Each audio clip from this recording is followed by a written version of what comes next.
بسم اللہ والحمد للہ والصلاة والسلام علی رسول اللہ وعلی آلہ وصحبہ ومن والاه رب اشرح لی صدری ویسر لی امری واحلل عقدۃ من لسانی یفقہوا قولی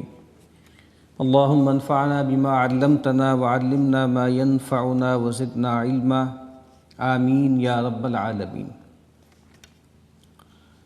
پچھلی مرتبہ آخر میں ہم نے جس روایت کا مطالعہ کیا تھا، اس میں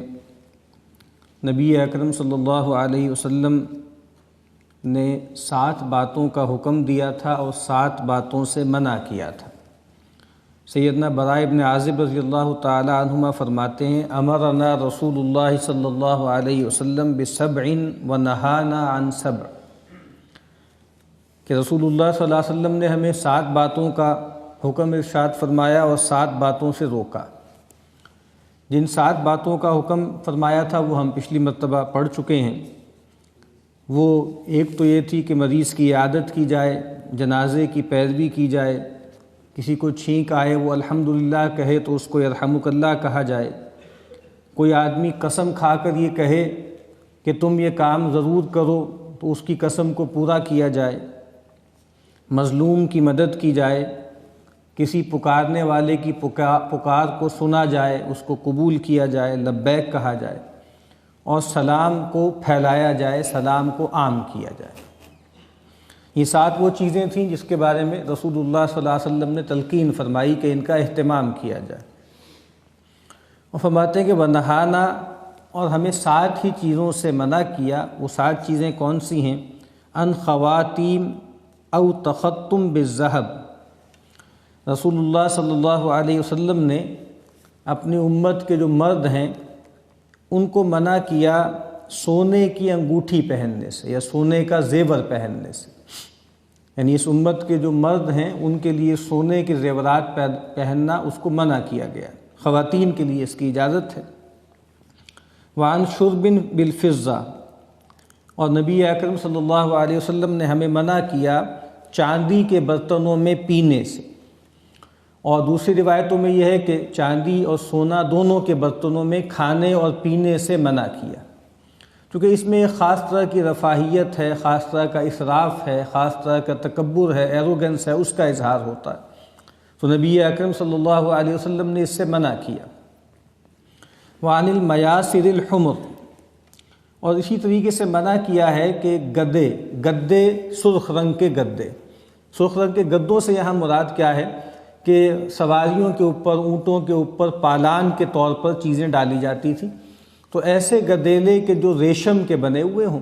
اور سرخ رنگ کے ہوں، اس کو نبی اکرم صلی اللہ علیہ وسلم نے منع کیا۔ وعن القصی، اور رسول اللہ صلی اللہ علیہ وسلم نے منع کیا ہے قصی، یہ بھی ایک خاص طرح کا ریشم کا کپڑا ہوتا تھا جس میں سوت بھی ملا ہوا ہوتا تھا۔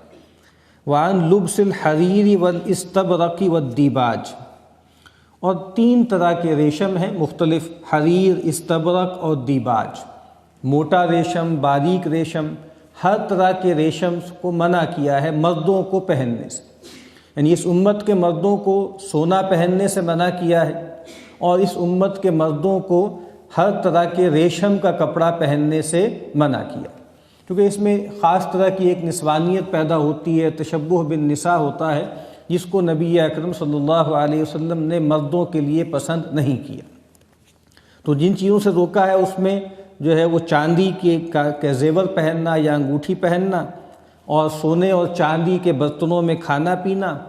اور اسی طریقے سے جانوروں پر بھی ایسے پالان ڈالنا کہ جو ریشم کے ہوں اور سرخ ریشم کے بنے ہوئے ہوں، اور ایک خاص طرح کا ریشم جس کو کسی کہتے ہیں، اور پھر حریر اور استبرق اور دیباج، یہ مختلف قسم کے باریک اور موٹے ریشم ہیں جس کو نبی اکرم صلی اللہ علیہ وسلم نے منع فرمایا ہے کہ اس امت کے مرد نہ پہنیں۔ اگلا جو باب ہے، باب ستر عورات المسلمین والنہی عن اشاعتها لغیر ضرورہ، مسلمانوں کے عیب، ان کی پردہ پوشی کرنا اور بغیر ضرورت کے ان کی اشاعت، اس کو پھیلانا، اس کو افشا کرنا، اس کی ممانعت کا بیان۔ امام صاحب پہلے سورہ نور کی آیت نمبر 19 لے کر آئے ہیں باب میں، اعوذ باللہ من الشیطان الرجیم بسم اللہ الرحمن الرحیم ان الذین یحبون ان تشیع الفاحشۃ فی الذین آمنوا لہم عذاب علیم فی الدنیا والآخرہ۔ یہ خاص طور پہ آیت آئی تھی جو واقعہ افک ہے اس کے کانٹیکسٹ میں، جس طریقے سے لوگوں نے منافقین نے پروپیگنڈا کیا اور جس طریقے سے سیدہ عائشہ رضی اللہ تعالی عنہا پر تہمت لگائی اور اس بات کو پھیلایا، اس کو عام کیا، اس ریفرنس سے فرمایا ان الذین یحبون ان تشیع الفاحشہ، بے شک وہ لوگ کہ جو چاہتے ہیں کہ فحش چیزیں، بے حیائی کی باتیں پھیلیں، فی الذین آمنوا، ان لوگوں میں جو ایمان لائے، لہم عذاب علیم، ان کے لیے دردناک عذاب ہے، فی الدنیا والآخرہ، دنیا میں بھی اور آخرت میں۔ خاص طور پہ یہ جو تہمت کا معاملہ تھا سیدہ عائشہ رضی اللہ تعالی عنہا پر جو تہمت لگائی گئی تھی، اس حوالے سے تو ظاہری بات ہے کہ اگر کسی پر تہمت لگائی جائے بدکاری کی اور اس کو ثابت نہ کیا جا سکے تو دنیا میں بھی دردناک عذاب ہے، اور وہ کیا ہے؟ وہ قذف کی حد ہے، یعنی وہ 80 کوڑے ہیں، اور آخرت میں دردناک عذاب ہے، اللہ تعالیٰ کے ہاں جہنم کا عذاب ہے جو ہے وہ جرم کے حوالے سے ہے۔ تو اس میں اور باتیں بھی بہت آ جاتی ہیں جو آج کل ہمارا میڈیا کرتا ہے، جس طریقے سے جنسی معاملات کو، فحاشی کی باتوں کو پھیلاتا ہے، اسکینڈلائز کرتا ہے، مرچ مثالیں لگا کر بیان کرتا ہے، تو ظاہری بات ہے یہ بھی اس کے ذیل میں آتے ہیں کہ ایسی باتیں کہ جو بری ہوتی ہیں، ایسی باتیں کہ جس کو ہم کہتے ہیں کہ وہ ٹیبو ہوتی ہیں، ان کو دبانا چاہیے، ان کو چھپانا چاہیے، نہ یہ کہ اس کا افشا کیا جائے، نہ یہ کہ اس کا اظہار کیا جائے۔ تو مغرب کا تصور یہ ہے کہ اوپن سوسائٹی، ایک تو یہ ہے کہ ہر چیز اوپن ہو اور ہر چیز کی خبر بھی اوپن ہو، کسی چیز کی خبر کو بھی کنسیل نہ کیا جائے، لیکن ہمارے دین میں بہرحال تعلیمات یہی ہے کہ خاص طور پہ وہ چیزیں کہ جس کے اندر جنسی خرابی کا معاملہ ہوتا ہے اس کا اظہار نہیں کرنا چاہیے، اس کا افشا بھی نہیں کرنا چاہیے۔ اسی طرح بعض اوقات یہ ہوتا ہے کہ بڑے بزرگ یا والدین کنفیشن کے انداز میں بہت سی باتیں اپنی اولاد سے کہہ رہے ہوتے ہیں کہ بھئی میں نے فلاں خرابی کی تھی، میں فلاں غلطی میں پڑ گیا، میں اسکول سے بھاگ جایا کرتا تھا، یا میں نے فلاں موقع پر فلاں جھوٹ بولا۔ بعض اوقات عبرت کے لیے، سمجھانے کے لیے، افہام و تفہیم کے لیے اس طرح کی باتیں بڑے بچوں کے سامنے بیان کرتے ہیں، لیکن اس نوعیت کی جو خرابی ہے جس میں فحش کا ایلیمنٹ ہے، جس میں کوئی جنسی خرابی پائی جاتی ہے، اس طرح کی باتیں بطور کنفیشن کے بھی بیان نہیں کرنی چاہیے، خاص طور پہ اپنے چھوٹوں کے سامنے، اپنے بچوں کے سامنے، کیونکہ اس سے پھر حیا جاتی رہتی ہے، اور یہ خیال ہوتا ہے کہ ٹھیک ہے جی ہر عمر کے کچھ تقاضے ہوتے ہیں، ہر عمر میں ہمارے بڑوں نے بھی یہ حرکتیں کی ہوئی، تو اس طرح کی باتیں کرنے سے آنکھوں کی شرم جاتی رہتی ہے اور معاملات جو ہے وہ آوارگی کی طرف جاتے ہیں، خرابی کی طرف جاتے ہیں۔ تو فرمایا کہ جو لوگ یہ چاہتے ہیں کہ فحش چیزیں پھیلیں، عام ہوں اہل ایمان میں، ان کے لیے دنیا میں بھی دردناک عذاب ہے اور آخرت میں بھی دردناک عذاب۔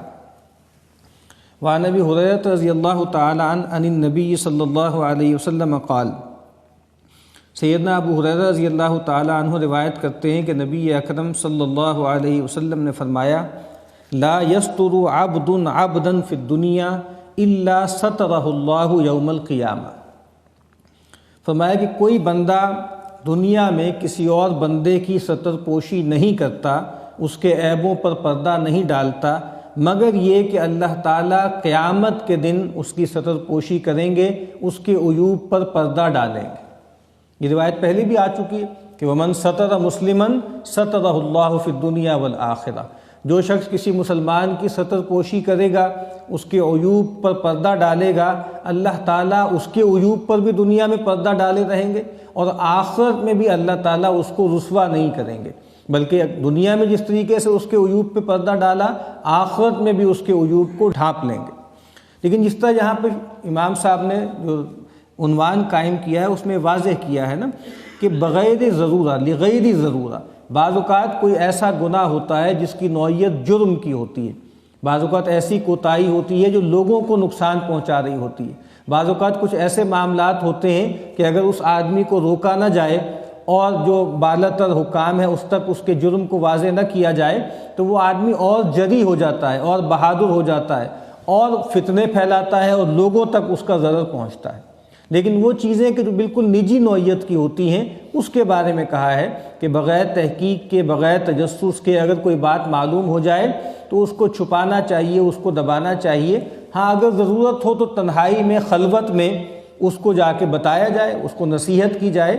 اور امر بالمعروف اور نہی عن المنکر کا جو فریضہ ہے وہ ادا کیا جائے، لیکن دوسروں کے سامنے اس کو رسوا نہ کیا جائے، دوسروں کے سامنے اس کا اظہار نہ کیا جائے، کیونکہ اس سے یہ بھی ہوتا ہے کہ بعض اوقات وہ آدمی اس کے اندر ضد پیدا ہو جاتی ہے، وہ ڈھیٹ ہو جاتا ہے اور وہ یہ کہتا ہے کہ جب میں بدنام ہو ہی چکا ہوں اور میری یہ برائی عام ہو ہی چکی ہے تو پھر ٹھیک ہے، میں برائی صحیح، اور وہ پھر اس برے کام میں ہی آگے چلتا چلا جاتا ہے، اس سے توبہ نہیں کرتا۔ تو کہا کہ اگر تم یہ چاہتے ہو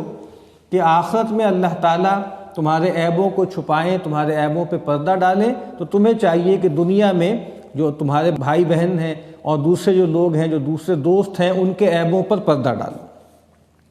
سیدنا ابو ہریرہ رضی اللہ تعالیٰ عنہ ہی فرماتے ہیں، سمعت رسول اللہ صلی اللہ علیہ وسلم یقول،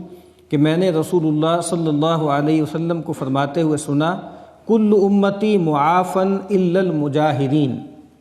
میری تمام امت کے لیے عفو درگزر ہے، اللہ تعالیٰ کی طرف سے معافی کا اعلان ہے، سوائے ان لوگوں کے کہ جو مجاہرین ہیں، جو کھلے عام گناہ کے کام کرتے ہیں، جو ظاہراً جو ہے وہ گناہ اور اللہ کی معصیت کے کام کرتے ہیں۔ تو وہ آدمی کے جو گناہ کرتا ہے لیکن چھپ کے کرتا ہے، اس کا مطلب یہ ہے کہ اس کے اندر جو ہے گناہ کی شناعت ابھی باقی ہے اور اس کے اندر لوگوں کی بھی شرم ہے، وہ سمجھتا ہے کہ میں ایک برا کام کر رہا ہوں، گلٹ ہے اس کے اندر، تو امید یہ ہے کہ اللہ کبھی اس کو توبہ کی توفیق دے دیں گے۔ لیکن اگر آدمی مجاہر بالفسق ہو جائے، معلن بالفسق ہو جائے، اعلانیہ فسق اور جو ہے گمراہی کی بات کرنے لگ جائے، تو اس کی اصلاح کا امکان پھر بہت ہی کم ہو جاتا ہے۔ تو فرمایا کہ جو شخص پردہ چاک کر دیتا ہے، اس کا اللہ اس کے درمیان بھی کوئی پردہ نہیں ہے، مخلوقات کے درمیان بھی کوئی پردہ نہیں ہے، تو کہا کہ پھر اس شخص کے لیے عفو درگزر نہیں ہے۔ تو کہا کہ میری تمام امت کے لیے معافی کا امکان ہے، عفو کا امکان ہے، سوائے ان لوگوں کے جو اعلانیہ کھلے عام گناہ کریں۔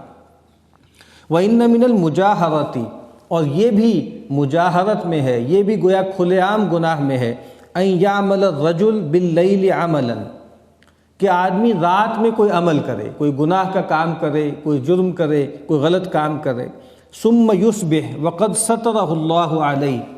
اور پھر وہ صبح کرے اس حال میں کہ اللہ تعالیٰ نے اس کے اس عیب پر پردہ ڈال دیا۔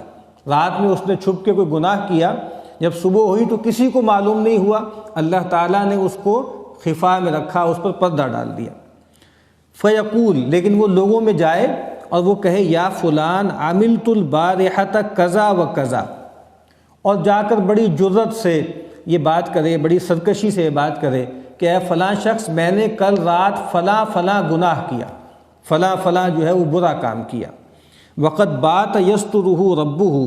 حالانکہ وہ اس نے رات گزاری تھی اس حال میں کہ اللہ تعالیٰ نے اس پہ پردہ ڈال دیا تھا۔ ویصبح یکشف ستر اللہ عنہ، لیکن وہ صبح کرتا ہے تو جو اللہ تعالیٰ نے پردہ ڈالا تھا اس کے گناہوں پر، اس کو چاک کر دیتا ہے، اس کو پھیلا دیتا ہے، اس کو عام کر دیتا ہے۔ اب یہ خاص سینیریو بیان ہو رہا ہے کہ انسان کوئی گناہ کرے، رات میں چھپ کر کرے، اور اللہ تعالیٰ اس پر پردہ ڈال دے، اللہ تعالیٰ اس کا اظہار نہ کریں، افشا نہ کریں، لیکن وہ اتنا جری ہے، اتنا سرکش ہے کہ وہ خود جا کر جیسے ایک کارنامے کے طور پر اپنے گناہ کو لوگوں کو بتا رہا ہے کہ اے فلاں شخص، میں نے کل رات کو فلاں کام کیا۔ تو ظاہری بات ہے یہ ایسا شخص ہے، ایسا سرکش شخص ہے کہ اللہ تعالیٰ نے تو درگزر کیا تھا، اللہ تعالیٰ نے تو چاہا تھا کہ دنیا میں بھی اس کا یہ عیب سامنے نہ آئے، اور پھر امید یہ ہے کہ اس کو توبہ کی توفیق بھی مل جائے۔ لیکن ایسا شخص جو مجاہر بالفسق ہے، اس کا مطلب یہ ہے کہ مجاہر بالفسق آدمی کو عام طور پر توبہ کی توفیق نہیں ملتی، ورنہ یہ بات تو ہمیں معلوم ہے کہ توبہ سے تو بڑے سے بڑا گناہ بھی معاف ہو جاتا ہے، شرک بھی معاف ہو جاتا ہے، کفر بھی معاف ہو جاتا ہے۔ لیکن یہ جو کہا ہے نا کہ میری تمام امت کے لیے معافی ہے سوائے مجاہرین کے، تو اس میں یہ بات بھی امپلائیڈ ہے کہ گویا ایسے شخص کو توبہ کی توفیق نہیں ملتی، ورنہ ظاہر ہے جس کو توبہ کی توفیق مل جائے اس کے لیے اللہ تعالیٰ کا عفو درگزر جو ہے وہ عام ہے۔ تو فرمایا کہ وہ شخص کہ جو اپنے گناہ کا اشتہار لگاتا ہے، اس کا اظہار کرتا ہے، اس کو کارنامے کے طور پر بیان کرتا ہے، اس کو توبہ کی توفیق بھی نہیں ملتی، اور اللہ تعالیٰ کی طرف سے اس کے ساتھ عفو درگزر کا معاملہ بھی نہیں ہوتا۔ تو انسان، ہر آدمی سے گناہ ہوتے ہیں، ہر آدمی سے کوتاہی ہوتی ہے، تو چاہیے یہ کہ آدمی سرکشی سے یہ معاملہ نہ کرے، ڈرتا رہے، اللہ سے بھی ڈرتا رہے، اور اگر گناہ کا کام کرتا بھی ہے تو چھپ کر کرے، اعلانیہ نہ کرے۔ اس کا یہ مطلب نہیں کہ چھپ کر گناہ کرنے کا جو ہے وہ عذاب نہیں ہے یا اس کی پکڑ نہیں، اس کی بھی پکڑ ہے، لیکن یہ آدمی تو بالکل ہی بے حیا ہو گیا ہے کہ جو آدمی کھلے عام گناہ کے کام کر رہا ہے، سرکشی کے کام کر رہا ہے۔ نبی اکرم صلی اللہ علیہ وسلم نے فرمایا، اس حدیث کے راوی بھی سیدنا ابو ہریرہ ہیں، اُتِیَ النبی صلی اللہ علیہ وسلم برجل قد شرب خمرا، نبی اکرم صلی اللہ علیہ وسلم کے پاس ایک آدمی کو لایا گیا جس نے شراب پی تھی۔ اب ظاہری بات ہے کہ اس میں بھی آپ دیکھیے سیدنا ابو ہریرہ راوی ہیں اس حدیث کے، اور چونکہ اس میں بھی ایک کوتاہی کا تذکرہ ہے، گناہ کا تذکرہ ہے، تو انہوں نے بھی ان صاحب کا تذکرہ مجہول کے صیغے میں کیا کہ ایک صاحب کو نبی اکرم صلی اللہ علیہ وسلم کے پاس لایا گیا۔ کیونکہ ایک جرم بیان ہو رہا ہے، ایک گناہ بیان ہو رہا ہے، تو انہوں نے یہ نہیں چاہا کہ ان صاحب کا نام بیان کیا جائے، اس کی تحقیق کی جائے، اس کا اظہار کیا جائے، بس ایک صاحب کو لایا گیا نبی اکرم صلی اللہ علیہ وسلم کے پاس، انہوں نے شراب پی تھی۔ قال اضربوہ، تو نبی اکرم صلی اللہ علیہ وسلم نے کہا کہ اس کو سزا کے طور پہ مارو، اس کو مار پیٹ کرو۔ قال ابو ہریرہ فمنا الضارب بیدہ والضارب بنعلہ والضارب بثوبہ، تو کہا کہ ہم میں سے لوگ مارنے لگے، کچھ ہاتھ سے مار رہے تھے، کچھ جوتے سے مار رہے تھے، کوئی اپنی چادر سے مار رہے تھے، اور ایسا لگتا ہے کہ جیسے یہ اس وقت کی بات ہے کہ جب ابھی اس کے لیے متعین سزا نافذ نہیں ہوئی تھی۔ نبی اکرم صلی اللہ علیہ وسلم کے زمانے میں 40 کوڑے جو ہے اس کی سزا تھی، اس کو بعد میں جو ہے وہ 80 کر دیے گئے، جو قذف کی سزا ہے وہ مقرر کر دی گئی۔ تو لگتا ہے کہ ابھی شروع کی بات ہے کہ ابھی متعین طور پر جو ہے اس کے لیے کوئی حد نہیں ہے، تو آپ نے کہا بھئی اس کو کچھ مارو پیٹو، اس کو کچھ سزا دو، تو کہا کوئی ہم میں سے ہاتھ سے مارنے لگا، کوئی جوتی سے مارنے لگا، کوئی اپنے کپڑے سے۔ فلما انصرف، تو جب وہ جو بھی سزا اس کو دینی تھی، جو مار پیٹ کرنی تھی وہ ہو گئی اور وہ آدمی جانے لگا، قال بعض القوم، تو لوگوں میں سے کسی نے کہا اخزاک اللہ، اللہ تعالیٰ تمہیں رسوا کرے، یعنی بہت ہی جیسے ملامت کا، لعنت کا جملہ کہا، پھٹکار کی کہ اللہ تعالیٰ تمہیں رسوا کرے۔ تو نبی اکرم صلی اللہ علیہ وسلم نے جب یہ بات سنی تو آپ نے فرمایا لا تقولوا ہاکذا، دیکھو اس طرح مت کہو، لا تعینوا علیہ الشیطان، اس شخص پر شیطان کی مدد نہ کرو، اس شخص کے خلاف شیطان کی مدد نہ کرو۔ یعنی شیطان کیا چاہتا ہے؟ شیطان تو چاہتا ہی یہ ہے کہ جس طریقے سے وہ راندہ درگاہ ہو گیا ہے، جس طریقے سے وہ رجیم ہے، جس طریقے سے وہ دھتکارا ہوا ہے، وہ چاہتا ہے کہ اللہ کی تمام مخلوق کو رسوا کرے، اللہ کی تمام مخلوق کو اللہ کی رحمت سے مایوس کرے۔ تو کہا کہ ایک شخص سے گناہ ہو گیا، ہم نے اس کو سزا بھی دے دی، اس نے اپنی سزا بھی بھگت لی، اب اس طرح کی بات نہ کرو۔ اس کا مطلب کیا ہے کہ تم گویا شیطان کو خوش کر رہے ہو، شیطان کی مدد کر رہے ہو، جو شیطان چاہتا ہے وہی تم اس کو دعا دے رہے ہو۔ شیطان تو چاہتا ہے کہ اس کو رسوا کرے، شیطان تو چاہتا ہے کہ اس کو اللہ کی رحمت سے دور کرے، اور تم بھی یہی دعا کر رہے ہو۔ کہا کہ نہیں، ایسا نہ کرو، بلکہ اور روایت میں ہے وَلَٰكِن قُولُوا اللَّهُمَّ اغْفِرْ لَهُ اللَّهُمَّ ارْحَمْهُ، بجائے اس کے کسی کو جو ہے اس کی جو ہے بد دعا دو کہ اللہ تمہیں رسوا کرے، اللہ تم پر لعنت کرے، تمہیں چاہیے کہ تم اس طرح دعا کرو کہ اللہم اغفر لہ، اے اللہ اس کی مغفرت کر دے، اللہم ارحمہ، اے اللہ اس پر رحم کر دے۔ تو اس میں بھی یہ بات معلوم ہوتی ہے کہ جب آدمی کسی برے آدمی کو اس طریقے سے پھٹکار کرتا ہے، ملامت کرتا ہے، خاص طور پہ ایسا شخص کہ جس نے اپنے گناہ کی، اپنے جرم کی سزا بھی بھگت لی، اس کے بعد اس کو آر دلانا، اس کے بعد اس پر پھٹکار کرنا، یہ گویا شیطان کی مدد ہے۔ اس سے یہ بھی ہوتا ہے کہ وہ آدمی اور جری ہو جاتا ہے، وہ اس آدمی کے اندر جو ہے وہ نفرت کے جذبات پیدا ہوتے ہیں، ریئیکشن پیدا ہوتا ہے، اور وہ اپنی برائی پر اور پختہ ہو جاتا ہے۔ تو کہا کہ یہ نہ کہو، بلکہ یہ کہو کہ اللہ تعالیٰ اس کی مغفرت کر دے، اس پر رحم کرے، اور اللہ اس کو توفیق دے کہ اس برائی سے اس دنیا ہی میں چھٹکارا حاصل کر لے۔ تو یہاں پر بھی نبی اکرم صلی اللہ علیہ وسلم نے فرمایا ہے کہ ایک تو یہ ہے کہ جو انسان کسی برائی کا شکار ہے، غلطی کا شکار ہے، تو اس پر پردہ ڈالا جائے، اس کو چھپایا جائے، اور اگر کسی آدمی کی برائی کا اظہار ہو جائے، ظاہر ہو جائے، اور وہ اس کی سزا بھی بھگت لے، تو اس پر آر نہ دلائی جائے، اور اس کو جو ہے برا بھلا نہ کہا جائے، اس کے لیے برائی کی دعوت نہ دی جائے۔ دعا ہے کہ اللہ تعالیٰ ہمیں نبی اکرم صلی اللہ علیہ وسلم کے فرامین کو سمجھنے اور عمل کرنے کی توفیق عطا فرمائے۔